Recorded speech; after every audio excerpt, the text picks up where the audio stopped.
Bonjour mes élèves, je vous présenterai maintenant la ville de Paris, qui est la plus importante ville de la France, qui est une ville atmosphère unique avec une architecture importante et bien sûr un lieu très visité par tout le monde.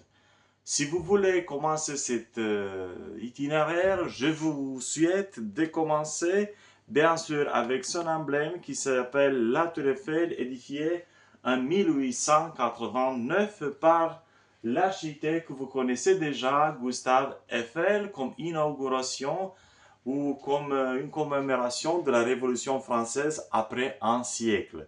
C'est un, il a une hauteur de 330 mètres et bien sûr c'est l'antenne, oui si vous voyez, c'est l'antenne TV radio qui est installée ici.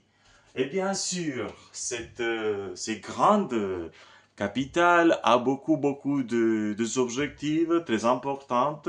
Et bien sûr, souvenez-vous de l'avenue Champs-Élysées, avec, bien sûr, je vous montrerai maintenant ici l'Arc de Triomphe. Donc, c'est ici l'Arc de Triomphe, le plus important, où s'entrecroisent 12 avenues ou boulevards tracés par l'architecte urbain Haussmann.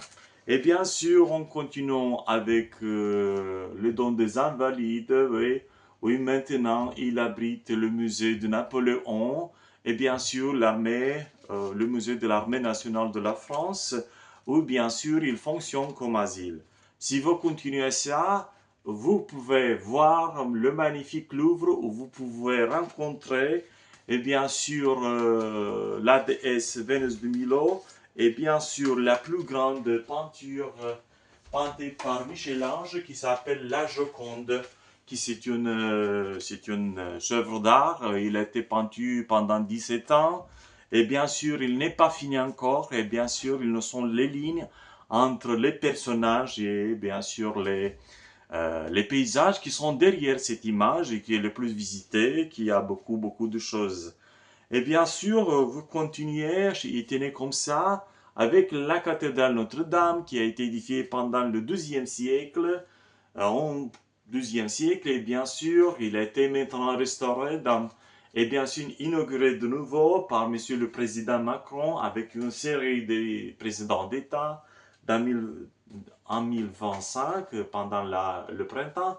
Et bien, on continue avec la Sainte-Chapelle où c'est une cathédrale très ancienne qui a abrité par presque le plus haut vitraux du monde. Oui, ils sont partagés dans deux étages pour les rois et pour les serveurs de rois. Et je vous montre maintenant la Mona Lisa dont je vous avais parlé déjà.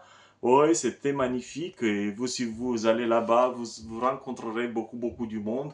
Et vous n'avez pas la possibilité d'être seul avec cette grande œuvre. Il n'était pas grande comme dimension, mais il est grande si on parle de sa importance dans la peinture. Et bien sûr, on continue avec la conciergerie, que c'était une ancienne prison, bien sûr. Et bien sûr, maintenant, il était pour Marie-Antoinette qui a vécu les derniers jours de sa vie ici, bien sûr, après qu'il a été guillotiné. Et puis, ici, dans le 19e siècle, c'est l'opéra Garnier. Ce sont les filles qui l'ont écouté à cause de produits pharmaceutiques de beauté, ouais, qui a impressionné ça. Et bien sûr,